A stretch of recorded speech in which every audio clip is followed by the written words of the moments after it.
사랑과 은혜가 많으신 하나님 아버지, 기쁜 성탄절을 맞이하여 주님의 크신 사랑과 은혜에 감사를 드리옵나이다. 주님, 우리를 하나님의 자녀로 삼아주셔서 주님이 세우신 우리 평강교회를 통하여 6월의 축복을 주시고 평화롭게 예배드릴 수 있게 하여 주심을 감사드립니다.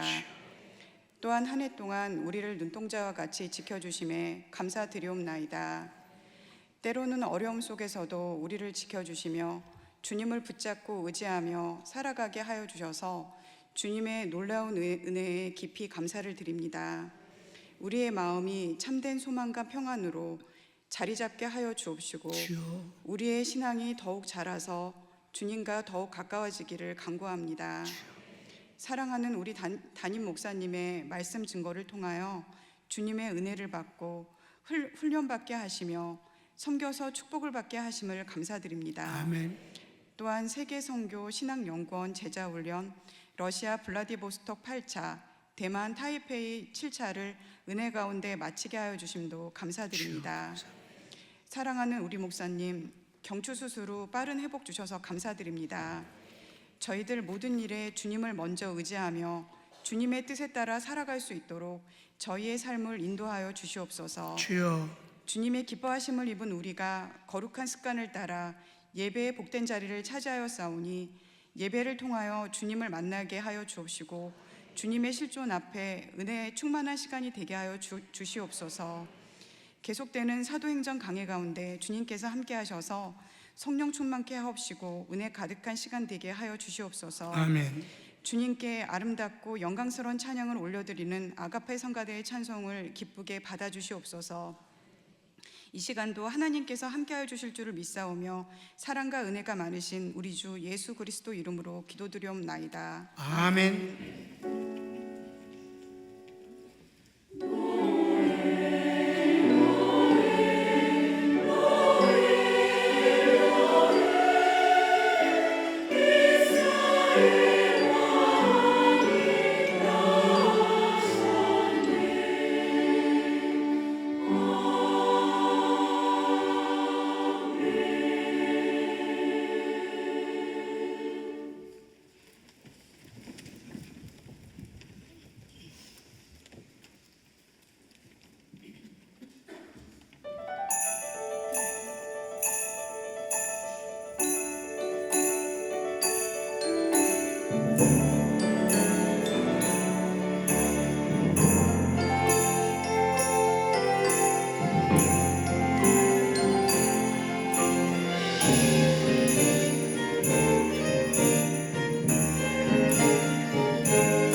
앞에 성가대 가운이 너무 예쁘네요. 이거 근데 오래 입었지?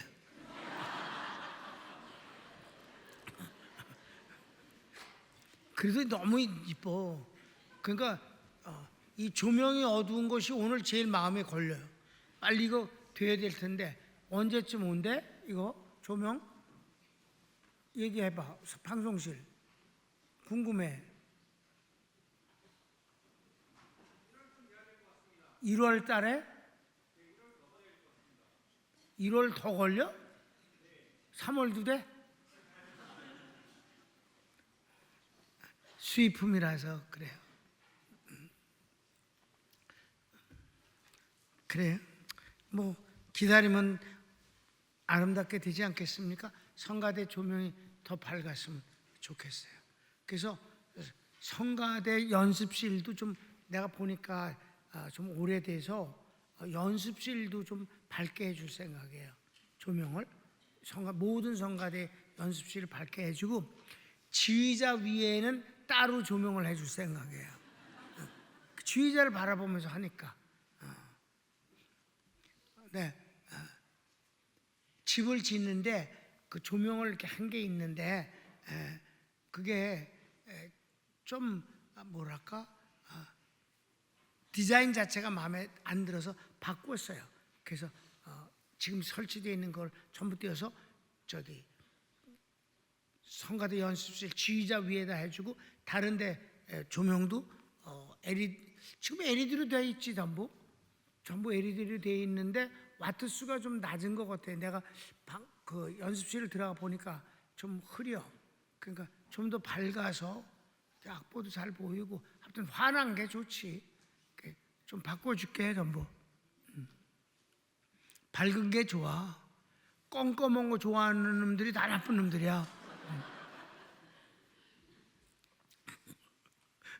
마귀는 껌껌한 거 좋아하잖아. 그러니까 우리는 밝은 게 좋습니다. 그 말씀을 좀 이번에 이제 그 공부를 하는데 왜 우리 교회하고 세계의 교회 자꾸 비교해서 질문하는지 몰라. 선교사들이 예배를 드렸다는 점 때문에 그 자꾸 궁금해하는 거예요. 근데 뭐 여러 가지로 처음부터 다 다르니까 그런 중에 이제 한 가지 뭐냐면 정치 문제. 정치에 어떻게 교회가 정치에서 어떻게 되냐, 무관심해야 되는가 아니면 어떤 식으로 하는가 관심을 가져야 되는가 이런 걸 하는데 사람들이 참 그 복음적인 면에서 정립이 잘 안 돼 있는 것 같아요. 주의 종들도. 여러분 구약 성경 80%가 정치 얘기예요. 우리가 정치를 빼놓고 살 수가 없는 거예요. 정치가 곧 내 삶을 간섭을 하고 참견을 하고 끌어간다고. 망하게도 하고 흥하게도 할 수가 있어요. 개인이 정치하고 상관없는 것 같아도 정치 때문에 사람이 망하고 흥해요. 근데 그 힘이 얼마나 큰지 개인으로는 어떻게 해볼 방법이 없을 만큼 거대한 파도와 같은 것이 정치입니다. 그러니까 정치에 대해서 무관심할 수는 없는 거죠. 그럼 이제 여기서 목사님이 정치에 대해서 어떤 식으로 하냐, 정치에 대해서 우리가 잘하고 못하는 것에 대해서 언제든지 비판할 수 있어야 합니다. 거짓과 잘못되고 백성들을 위하지 아니하고 사리사욕에 취하고 저희들 권력이나 유지하려고 했을 땐 가차없이 지적을 하고 회개를 촉구해야 됩니다. 하나님의 심판을 선언할 수도 있습니다. 그런데 한 가지 목사님이 하지 않아야 되는 게 있어요. 정치 행위를 하지 않는다. 내가 정치인이 되지는 말라. 정치에 대해서 비판은 하되 칭찬은 하되 정치 행위를 내가 직접 하지 않는다. 무슨 말인지 아세요? 그러니까 여러분 담임 목사가 여기 내가 어떤 당을 지지할 수 있어요. 개인적으로 투표할 수 있어요. 그런데 교인들한테 아무개 후보를 찍어라 이렇게는 평생에 한 번도 안 했다 이 말입니다. 그건 맡겨놓는 거예요. 교인들도 다 국민이고 자기 주권이 있는 거예요. 그리고 판단과 그리고 결정할 권리가 있는 거예요. 거기에 대해서 목사님이 강요할 수는 없는 거다 이 말입니다. 다만 분위기는 다 알지. 다 어떤 것이 옳고 그름에 대해서 판단은 평소에 하니까 아는데, 그러니까 어떻게 하지 말아야 돼?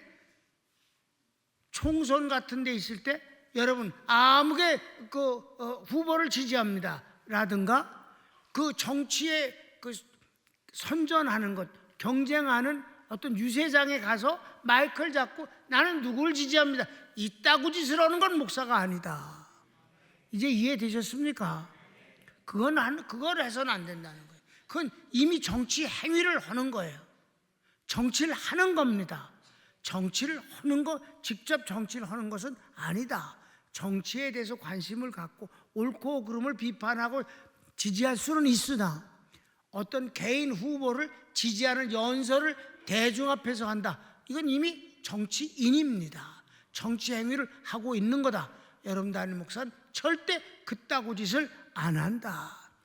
그러니까 전광 목사 어르신 한 번만 마이크 잡아주세요. 내가 거기서 마이크를 잡으면 정치 행위를 하는 거예요. 그런 건 안 한다. 무서워서 안 하는 게 아니고 신경이 쓰여서 안 하는 게 아니라 그건 정치 행위니까 난 그건 안 한다. 그러나 우리 교인은 내가 책임을 지고 이끌어 가니까 우리 교인들이 판단을 옳게 하기 위해서 도움을 주는 일은 복음 안에서는 가르칠 수 있는 것이다. 여기는 정치 행위라는 게 아니라 예배니까, 그리고 지도자가 성도들을 가리키는 장이니까, 교육의 현장이니까 얼마든지 할 수 있는 것이지만 밖에 나가서 일반인들 앞에 마이크를 잡고 정치 행위를 해선 안 된다는 것이 내 생각입니다. 이제 이해되셨으면 아멘. 그거다. 정확하게 구분이 됐죠? 그럼 그러니까 그걸 자꾸 질문을 해.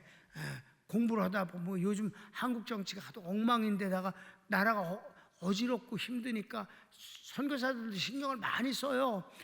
열심히 선교나 해야 될 사람들이 한국 정치의 어려움 때문에 그렇게 기도하고 고민하고 힘들어해서 되겠는가? 이 나쁜 놈의 자식들이지, 정치하는 놈들이. 선교사가 왜 일반 정치 때문에 신경을 쓰고 그 선교의 지장을 받아서 되겠는가? 왜냐하면 한국 돈이요, 한국 돈이 공항에서 1,800원에 바뀌어요. 환전해 줄 때. 동남아시아에서 옛날에는 한국 돈이 통용이 안 됐었는데 한 10여 년 동안은 한국 돈이 그냥 시장에서 곧바로 한국 돈을 그냥 물건값으로 지불할 수가 있었고 그네들이 굉장히 좋아했어요. 지금은 안 받아요.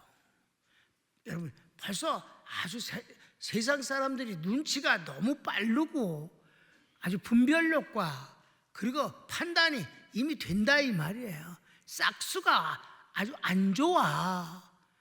그러니까 이런 거에 대해서 우리가 아주 죽일 놈들이라고 욕을 하는 것이 정치 행위는 아니다. 잘못을 비판하는 것이다. 아멘. 그래서 그건 그렇게 해야 된다. 그러나 정치 행위를 해선 안 된다. 질문들을 하도 많이 했기 때문에 여러분에게 이거 그냥 잊어먹으면 또 지나가니까 그냥 한 거예요. 자, 오늘 사도행전 공부 시작합니다. 베드로와 고넬료의 만남, 이방인을 향한 하나님의 뜻. 이방인을 위한 향한 하나님의 뜻에 대해서 오늘 공부를 하겠습니다. 근데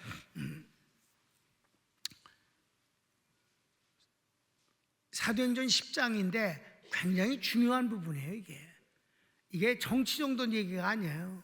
수천 년 동안 이방인을 사람으로 보지 않는 건 아니지만 교제의 대상으로는 절대 허락지 아니한 존재로 봐왔던 사람들이에요.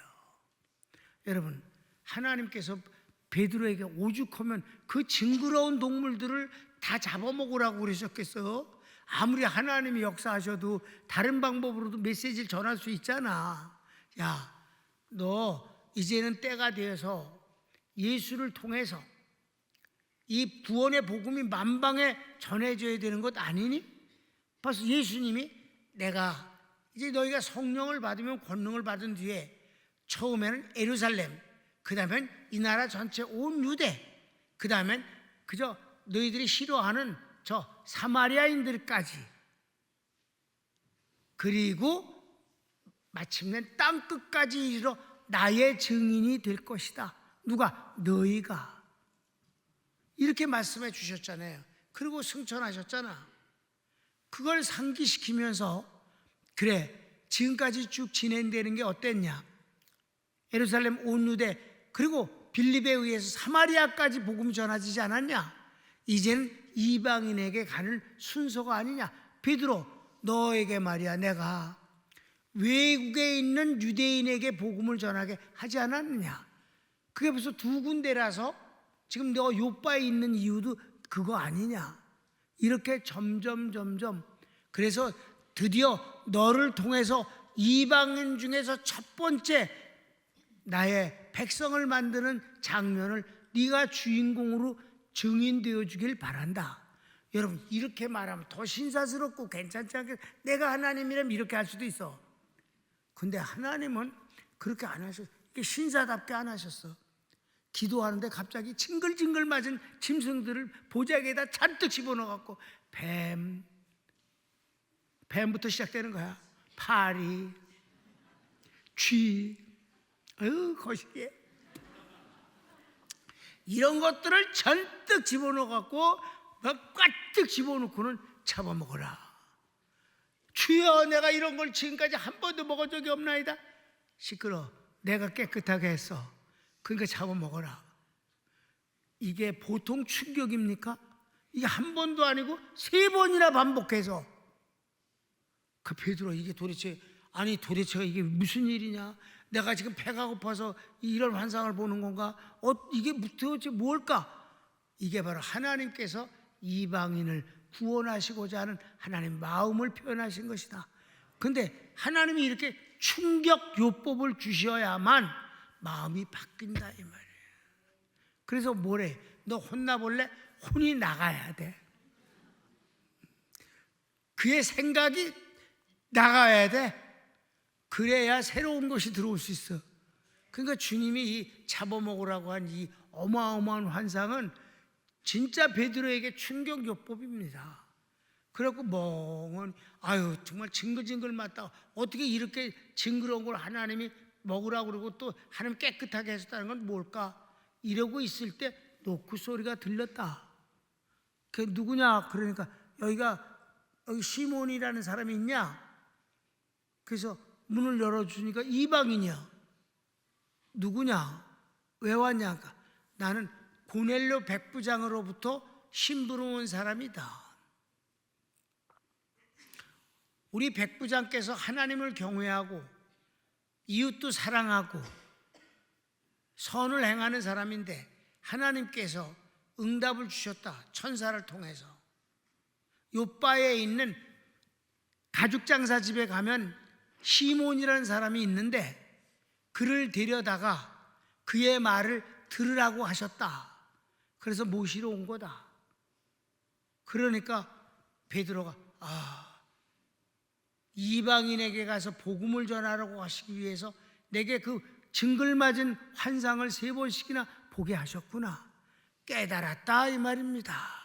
그냥 좋은 말로 설득을 했으면 들을 수도 있고 안 들을 수도 있는데 그 징그러운 환상 때문에 아주 그것 때문에 고민을 하고 있을 때 노크 소리가 들리지 않았냐? 하나님의 마음이 나의 이 완악함을 씻기 위해서 바꾸기 위해서 이렇게 엄청난 역사를 하셨구나. 깨달았다 이 말입니다. 그러니까 이미 그도 천사의 응답을 받았다고 그러고 자기도 금방 하나님으로부터 응답을 받았으니까 여기서 딴 걸 할 수 없잖아요. 그러니까 알았다. 오늘은 여기서 자고 우리가 여기서 먹고 출발하자. 그래서 자기도 증인 데리고 함께 고넬료 집에 갔다 이 말입니다. 갔더니 여러분 베드로가 뭐예요? 몇 년 동안 좀 주님하고 같이 있었을 뿐이지 겨우 3년 지났어. 예수님 만난 지 3년 하시고 올라가시고 성령 받은 지 얼마 안 됐어 지금. 그런데 자기를 알아줄 사람이 누가 있겠어? 어부 출신인데 고넬료는 왕의 친위대 백부장이에요. 생사 여탈권을 갖고 있어요. 사람을 죽여도 아무런 법적 제재를 받지 않는 사람입니다. 그런 백부장이 가족들과 이웃을 모아놓고 베드로가 집에 도착하니까 엎드려 절을 하더라 이 말이에요. 베드로가 이것 또한 어마어마한 충격이었어요. 감당할 수가 없는 거예요. 그래서 일으켜 세우면서 똑같은 사람이다, 나는 그분의 종일 뿐이다, 이렇게 얘기하고 지금까지 있었던 일을 피차에 얘기를 하면서 그래, 하나님께서 원하시는 것이 무엇인 줄 내가 깨달아 알았노라. 그러고선 이제 내가 말씀을 전하겠다 하고 선을 얘기하는 거예요. 선. 우리가 여러분에게도 내가 선을 얘기하잖아요. 지금까지 얘기하는 게 지금 너무 길어서 선을 안 썼어요. 말로 하려고. 선이 끝났습니다. 이제 베드로의 선을 봅시다. 복음을 본격적으로 전하기 전에 선이 뭐냐? 하나님의 마음을 알았습니다. 하나님의 뜻을 내가 이제 깨달았음을 여러분에게 전하니 내가 이제 마음 놓고 복음을 전하도록 하겠습니다 라는 그 선을, 본인의 마음을, 하나님의 마음을 안 본인의 생각을 전하고 시작하는 겁니다. 그러니까 본문을 본격적으로 한 게 아니라 선을 오늘 우리가 본다. 이해되셨어요? 네, 1번. 베드로가 입을 열어 첫마디가 하나님은 사람의 외모, 유대인이냐 이방인이냐를 취하지 않으시고 어느 민족이든 하나님을 경외하는 의를 행하는 자를 받으시는 줄 깨달았다 합니다. 그래, 이게 해서 그의 마음을, 복음이 아니니까 본인이 깨달은 걸 고백하는 거니까. 믿습니까? 이건 복음을 증거하는 게 아니라 깨달음을 얘기하는 것이라. 본인이. 자, 성경을 읽을까요? 베드로가 입을 열어 가로되 내가 참으로 하나님은 사람의 외모를 취하지 아니하시고 각 나라 중 하나님을 경외하며 의를 행하는 사람은 하나님이 받으시는 줄 깨달았도다. 깨달았다. 자기의 생각을 고백한다 이 말입니다. 2번. 예수님의 복음은 온 이스라엘 사람에게 전파되었으니 너희도 알거니와 하나님께서 예수님께 성령과 능력을 위임하사 이익을 남기시고 마귀에게 눌린 모든 자를 고치심은 하나님이 함께 하셨기 때문입니다. 자, 그리고 두 번째 나오는 건 예수님이 어떤 분이냐 이게. 예수님은 먼저 유대인들을 먼저 약속할 수천 년 동안 율법을 주시고 선제를 주시고 제사법을 통해서 섬기게 하신 이 하나님이 유대 민족이라는 것을 아주 가두리 양식장 같은 데서 잘 길러내서 마침내 그 유대인 가운데서 예수님을 사람으로 태어나게 하시고 그분이 구원을 완성하셨다. 그분은 누구냐? 그분은 거의 38절이 그렇게 중요한 거예요. 38절이 하나님이 나사렛 예수로 하여금 성령과 능력으로 기름 붓듯 하셨으니 저가 두루 다니시면서 착한 일을 행하시고, 여기서 착한 일이 뭐예요? 이익을 남기는 일. 예수님은 무조건 이익을 남기는 분. 성탄절은 주님이 어마어마한 선물을 가지고 오시는 분, 이익을 남기는 분, 착한 일을 행하시고 마귀에게 눌린 모든 자를 구원하셨습니다. 예수님에 대한 아주 한마디로 다 예수님을 딱 정의를 했다 이 말입니다. 그래서 이제 3번은 우리는 예수님의 증인입니다. 십자가에 죽인 예수님을 하나님이 살리사 먼저 제자인 우리에게 나타나셨습니다. 자, 그 다음에 하나님의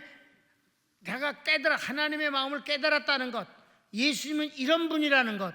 세 번째는 우리 같은 제자들의 존재는 뭐냐? 그의 증인이다.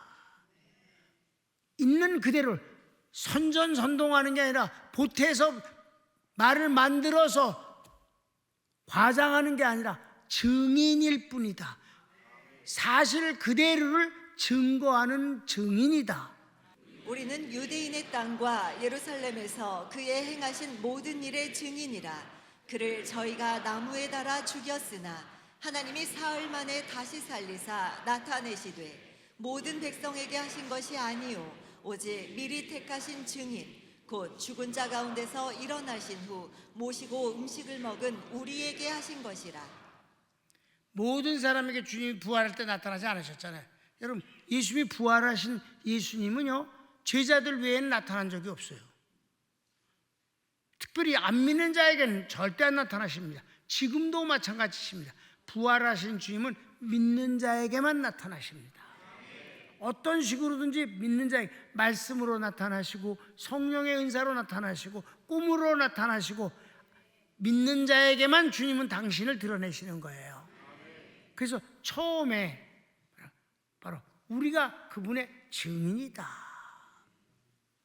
그분이 십자가에 죽은 것에 대해서 증인이고, 하나님을 부활시킨 것에도 증인이고, 하나님 앞에 데려가신 것에 대해서도 증인이고, 성령님이 우리 속에 오셔서 예수님에 대한 모든 것을 알려주심으로 증거하는 증인이 되었다. 우린 그러니까 하나님의 뜻, 예수님, 그 다음에 제자들, 자기를 포함한 제자들이 누구냐 하는 일은 선을 쭉 하는 거예요. 그런 뒤에 복음을 전할 거예요. 아멘.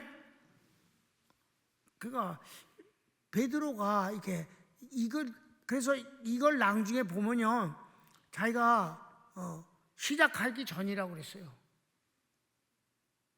그래서 4번은 하나님께서 제자들 우리에게 명령하시기를 예수님이 산자와 죽은 자의 재판장이심을 증거하라 하셨습니다. 자, 이번에는 장차 주님이 구원자일 뿐만 아니라 심판자이심을 증거하라고 하셨습니다. 앞으로 예수님이 하실 일은 천국과 지옥으로 나누어서 구원과 심판을 실현하실 분이다. 여기서 끝나는 게 아니다. 예수님이 앞으로 그런 일을 하시는 분이다. 너무 잘하지 않아? 이게 서원인데도 진짜 베드로가 성령님에 의해서 똑똑하게 잘한다. 이거를 쭉 이렇게 몇 절부터 해서 34절부터 43절까지 쭉 했는데 이걸 나눈 사람이 누군지 몰라도 잘 나누었어. 성경을 읽을까? 우리를 명하사 백성에게 전도하되 하나님이 산자와 죽은 자의 재판장으로 정하신 자가 곧 이 사람인 것을 증거하게 하셨고. 그랬습니다. 장차 그분이 하실 일. 그러니까 뭐 짜르륵 되니까 아주 명확하잖아. 그래서 마지막 5번.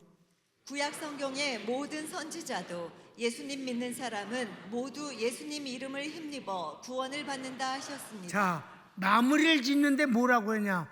내가 증거한다고 그래서 참이 아니야. 내가 이렇게 서원을 얘기하기 전에 구약 성경 전체 선지자가 예수님에 대해서 이렇게 이미 다 말한 거다. 지금 내가 얘기하는 모든 것들이 다 구약 성경의 수많은 선지자가 입을 모아서 똑같이 주님에 대해서 증거한 내용이 그거다. 방향이 다를 것뿐이지, 내용이 조금씩 맛이 다를 뿐이지, 사실은 다 예수님에 대해서 증언한 것이 구약 성경 자체다. 그래서 모든 서원의 마무리를 선지자를 통해서 도장을 콱 받고 끝낸다. 괜찮지 않아? 나는 베드로의 그 설교가 2장에서 나오고 또 그 뒤에 또 나오지만은 나는 이 10장 고넬료의 집에 내가 왜 이렇게 서원을 잘할까라는 생각을 해보는데, 고넬료가 보통 인간이냐고. 정말 똑똑하잖아요. 그래 안 그래? 로마의 가이사 시저의 친위대장이야. 예루살렘은 성전이고 가이사랴 유대 수도에서 치안을 담당하는 최고 책임자입니다. 그 위에 천부장도 있는데 천부장은 그냥 조직의 위지 실제 백부장이 모든 관할 더 할 수 있는 사람이에요. 친위대가 그렇게 무서운 거예요. 여러분, 나치도 친위대가 따로 있었잖아. 나치는 친위대는 계급이 없어. 히틀러의 바로 손과 발이고 마음이기 때문에. 이 백부장이 똑똑한 사람인데 이 사람이 어떤 사람이 하나님을 경외하고 유대인 중에서 불쌍한 사람들을 많이 도와주고 억울하지 않게 해주고, 이런 좋은 사람이 이미 하나님을 이 사람 이미 만난 사람이잖아. 그러니까 천사들에 의해서 이런 명령을 하고, 드디어 제일 중요한 게 뭐예요? 사마리아에도 사도 2명을 모셔다가 안수함으로 성령을 받게 하지 않았냐 이 말이에요. 여러분, 성령을 받는다는 게 얼마나 큰 건지. 너희가 믿을 때 성령의 은사를 받았느냐? 듣지도 못했습니다. 그럼 무슨 세례 받았는데? 요한의 세례입니다. 그래서 예수님의 이름으로 세례를 받기까지 예수님을 다 복음을 증거하고, 그들이 세례를 받는 순간 안수하니 성령의 은사들을 받았다. 성령의 은사를 받는 건 너무 중요한 거예요. 그게 마지막이에요. 처음이자 마지막. 그때부터 시작되는 거예요, 성도가. 그러니까 골넬료가 성령 은사를 받게 하기 위해서 주님이 부르신 거란 말이에요. 말씀은 중요하지 않아. 왜냐하면 이 선이 끝이에요, 여러분. 베드로 설교가 2부가 있는 게 아니에요. 내가 본론 그러잖아. 본론이 뭔데? 안수하는 거야. 성령의 은사가 내려오는 게, 성령이 하신 게 본론이야. 성령 은사를 받는 걸 보고 베드로가 이랬어. 뭐야, 내가 뭘 할 것도 없이, 아니 성령이 그냥 은사를 다 쏟아 부어주시면 그럼 난 뭘 하란 말이야. 그래서 아무것도 한 거 없이 그냥 물로 세례를 줬어. 그랬더니 그게 시비가 걸렸어. 왜 당신이 이방인을 물로 세례 줍니까? 야, 잘 들어. 오순절날 우리에게 성령의 은사가, 성령이 임하셔서 은사를 받지 않았냐? 똑같이 받았어. 야, 성령이 은사를 그들에게 쏟아 부어주는데 내가 뭐라고 물로 세례를 주는 걸 금하겠니? 그걸 말이라고 하냐? 조용히, 그렇긴 하겠네. 이지라라고 넘어간 거야. 베드로의 본 설교가 없어. 아까 여러분 내가 뭐라고 말했으니까 앞으로 본 설교를 얼마나 멋있게 할래나. 없었어. 성령이 하신 거야. 아멘. 그게 더 멋있다 이 말이에요. 그런데 그 2부가 없는데 이 선이라는 이 내용이 복음 중에 완벽하지 아니하냐.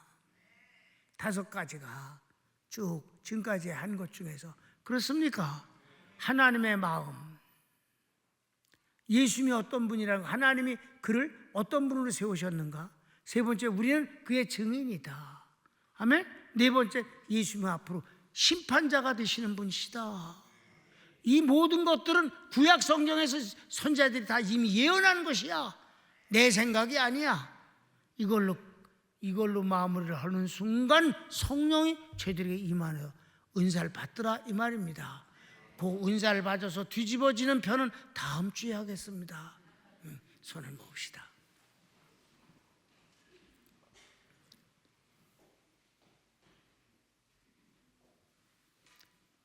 여러분, 복음을 알고 성경을 읽으면요, 너무너무 흥분되고 재미있고 기가 막히고 좋습니다. 하나님이 하시는 일은 정말 한마디로 기가 막힐 뿐입니다. 감탄을 안 할 수가 없습니다. 여러분, 하나님이 우리보다 조금 지혜로운 분이라고 생각하지 마십시오.